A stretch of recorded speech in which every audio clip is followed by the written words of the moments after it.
नमस्कार, मैं हूं स्नेहा राय और आप देख रहे हैं नेक्स्ट 9 लाइव। सुब्रत रॉय के सहारा घोटाले के बारे में तो पता ही होगा आपको। सहारा इंडिया घोटाले एक समय पे इतने ज्यादा चर्चा में आया था, जिस वजह से सुब्रत रॉय भी काफी ज्यादा चर्चा में आ चुके थे। उनका घोटाला इतना बड़ा था कि सभी लोग उनके घोटाले के जानकर काफी ज्यादा दंग रह चुके थे। लोगों के पैसे फंस चुके थे, उसमें कई ज्यादा कितने करोड़ों की उसमें घोटाले की गई थी कि लोगों का काफी ज्यादा लोग परेशान हो गए थे अपने पैसे उसमें डालकर। तो चलिए आज के इस रिपोर्ट में बताते हैं कि आखिर सहारा इंडिया का ये पूरा घोटाला का मामला क्या है, आखिर क्या हुआ था, कितने लोगों ने उसमें कितने करोड़ों का इन्वेस्टमेंट किया था। कंपनी के लोगों के साथ पैसों की धोखाधड़ी के आरोप झेल रही सहारा ने एक बार फिर से अखबारों में विज्ञापन देकर सफाई दी थी कि सभी लोगों के पैसे लौटाए जाएंगे, ब्याज समेत। साथ ही एसबीआई पर निशाना साधा, कहा कि एसबीआई ने पिछले 1 साल में पैसे लौटाने का विज्ञापन नहीं दिया है। दरअसल सुप्रीम कोर्ट ने सहारा को लोगों का फंसा हुआ लौटाने का आदेश दिया। सहारा पर 20,000 करोड़ रुपए का बकाया है। जब से सहारा का केस शुरू हुआ है, वो लगातार विज्ञापनों के जरिए सफाई दे रहा है, साथ ही सरकारी जांच एजेंसियों पर हमलावर है। आइए जानते हैं आखिर ये पूरा सहारा की पूरी कहानी क्या है।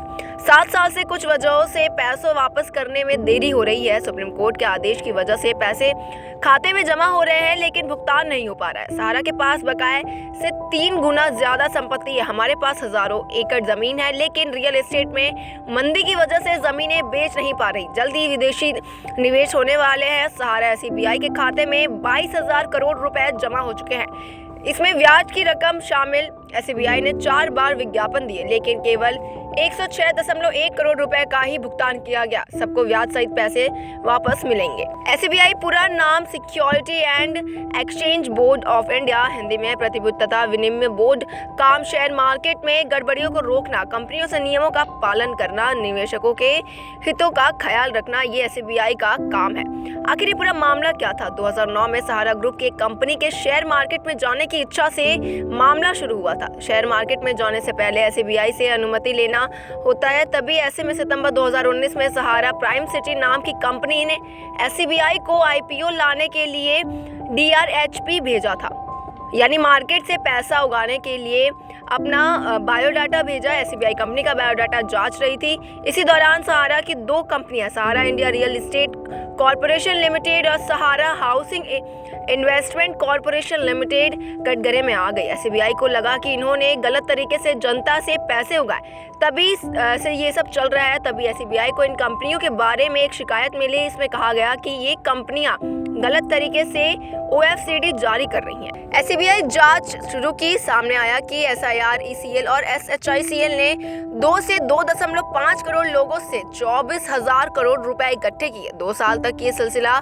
चलता रहा। सहारा ने इसके लिए सेबी से अनुमति भी नहीं ली थी कि एसबीआई के तत्कालिक board member doctor KM Abraham ने पूरी जांच की। उन्हें पता चला कि सहारा ने कई निवेशक फर्जी थे और बाकियों का कंपनी से दूर दूर तक रिश्ता नहीं था। आसान भाषा में कहे तो सहारा ने इन 2 कंपनियों के जरिए लोगों से पैसे तो लिए, साथ ही कहा कि वो इस पैसों को देश के अलग अलग शहरों में टाउनशिप बनाएगा, लेकिन सहारा ने ना तो कोई टाउनशिप बनाई, ना लोगों के पैसे वापस किए। गड़बड़ी सामने आते ही एसबीआई ने सहारा के ओएफसीडी जारी कर दी और रोक लगाने के लिए कह दिया। लोगों के पैसे 15% ब्याज के साथ लौटाने का आदेश दिया।